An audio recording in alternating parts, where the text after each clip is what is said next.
श्री रामचंद्र जी से यही कामना करती हूँ कि आप लोग अपने युद्ध में अवश्य विजयी हों। इसलिए आप सभी की विजय प्राप्ति के लिए हम दोनों बहनें मिलकर श्री रामचरितमानस का महायज्ञ कर रहे हैं। आप सभी लोगों को भी यही मनाते हुए प्रभु श्री रामचंद्र जी से प्रार्थना करते हुए क्या कहना है कि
यह सुनकर पार्वती जी मुस्कुराकर बोली, हे विज्ञानी मुनिवरों, आपने उचित ही कहा। आपकी समझ में शिव जी ने कामदेव को अब जलाया है। अब तक तो वे विकार युक्त कामी ही रहे। किंतु हमारी समझ से तो शिव जी सदा ही योगी, अजन्मा, अनिंद्य, कामरहित और बोधहीन है। और यदि मैंने शिव जी को ऐसे समझा कर ही मन, वचन और कर्म से प्रेम सहित उनकी सेवा की है, तो हे मनुष्यों सुनिए, वे कृपा निधान भगवान मेरी प्रतिज्ञा को सत्य करेंगे। आपने जो ये कहा कि शिव जी ने कामदेव को भस्म कर दिया, यही आपका बड़ा भारी अविवेक है। हे तात, अग्नि का तो यह सहज स्वभाव ही है कि पाला उसके समीप कभी जा ही नहीं सकता है, और जाने पर वह अवश्य नष्ट हो जाएगा। महादेव जी और कामदेव ने संबंध में भी यही न्याय बात समझना चाहिए। पार्वती जी के वचन सुनकर और उनका प्रेम तथा विश्वास देखकर मुनि हृदय में बड़े प्रसन्न हुए। वे भवानी को सिर नवाकर चल दिए एवं हिमाचल के पास पहुंचे। उन्होंने पर्वतराज हिमाचल को सब हाल सुनाया। कामदेव का भस्म होना सुनकर हिमाचल जी बहुत दुखी हुए। फिर मुनियों ने रति के वरदान की बात कही। उसे सुनकर हिमवान ने बहुत सुख माना। शिव जी के प्रभाव को मन में विचार कर हिमाचल ने श्रेष्ठ मुनि को आदर पूर्वक बुला लिया और उनसे शुभ दिन, शुभ नक्षत्र, शुभ घड़ी शुद्धवाकर वेद की विधि के अनुसार शीघ्र ही लग्न निश्चय कराकर लिखवा लिया।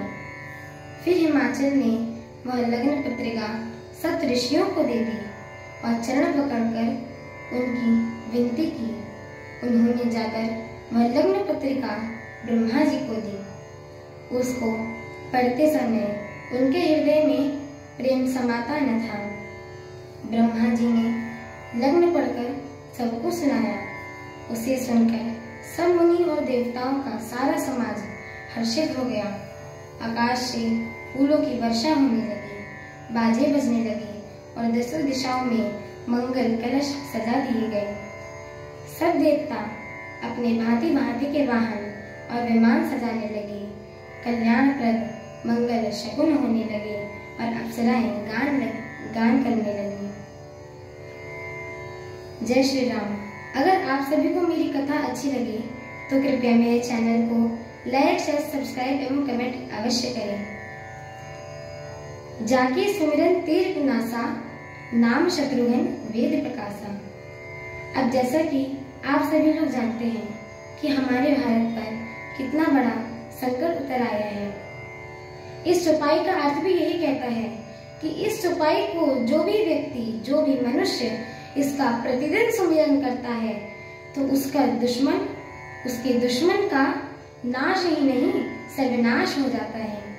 इसलिए आप सभी भाई बंधुओं, माताएं बहनों से मेरी यही विनती है कि कृपया इस चौपाई यानी जाके सुमिरन तेरी पुनासा, नाम शत्रुघ्न वेद प्रकाशा, कृपया इस चौपाई का सुमिरन करें ताकि हमारे दुश्मन पाकिस्तान का सर्वनाश हो चुके और जो जिन माताएं बहनों से उनका सिंदूर छीना गया है उनको अपना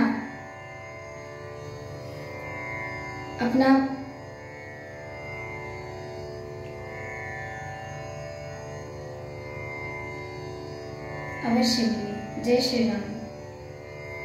भारत माता की जय हो। भारत माता की जय हो। भारत माता की जय हो। जय श्री राम। जय श्री